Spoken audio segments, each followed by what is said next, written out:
আপনি কি জানেন এমন একজন মানুষ ছিলেন যাকে দাফন করতে গিয়ে তিনটি কবর খনন করতে হয়েছিল, কিন্তু প্রতিটি কবরেই দেখা দিয়েছিল এক ভয়ঙ্কর রহস্যময় প্রাণী। কবরের ভেতর থেকে ভেসে এসেছিল হাড়গোড় ভাঙার বিকট শব্দ, আর সেই শব্দ উপস্থিত মানুষদের হৃদয় কাঁপিয়ে দিয়েছিল। কি এমন গুনাহ ছিল তার, যার কারণে মৃত্যুর পরও সে শান্তি পেল না?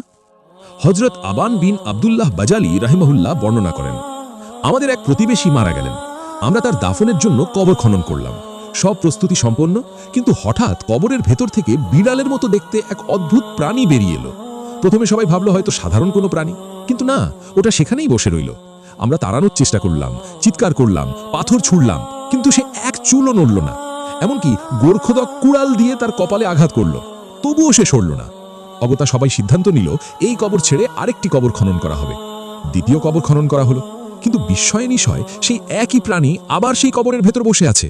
মানুষের মুখ ফ্যাকাশে হয়ে গেল, ভয়ের ছায়া নেমে এলো সবার চোখে। তৃতীয়বার আরেকটি কবর খনন করা হলো, কিন্তু আল্লাহর কসম, সেই কবরের ভেতরেও সেই একই প্রাণী।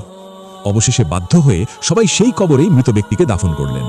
দাফন শেষে যখন কবরের ওপর বাঁশের চাটাই ও ইট বিছিয়ে মাটি সমান করে দেওয়া হলো, ঠিক তখনই কবরের ভেতর থেকে শোনা গেল হাড়গড় মড়মড় করে ভাঙার এক বিকট শব্দ। শব্দটি এতটাই ভয়াবহ ছিল যে উপস্থিত লোকজন আতঙ্কে কেঁপে উঠলেন। কারও সাহস হচ্ছিল না সেখানে দাঁড়িয়ে থাকার। সবাই দৌড়ে গেল মৃত ব্যক্তির স্ত্রীর কাছে।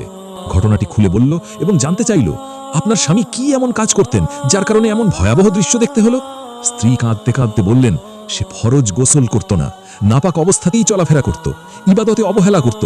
ভাই ও বোনেরা, পবিত্রতা ঈমানের অঙ্গ। ইচ্ছাকৃতভাবে ফরজ গোসল ত্যাগ করা মারাত্মক গুনাহ। দুনিয়ার সামান্য অবহেলা কবরের জীবনে বড় বিপদের কারণ হতে পারে। আজকের এই ঘটনাটি যদি আপনার হৃদয়কে কাঁপিয়ে দিয়ে থাকে, তাহলে এখনই ভিডিওটি লাইক করুন, কমেন্টে লিখুন আল্লাহ আমাদের হেফাজত করুন। আর ইসলামী শিক্ষামূলক এমন আরও সত্য ঘটনা পেতে আমাদের চ্যানেলটি সাবস্ক্রাইব করে পাশে থাকুন, কারণ হয়তো এই একটি গল্পই আমাদের আখিরাতের কথা মনে করিয়ে দিতে পারে।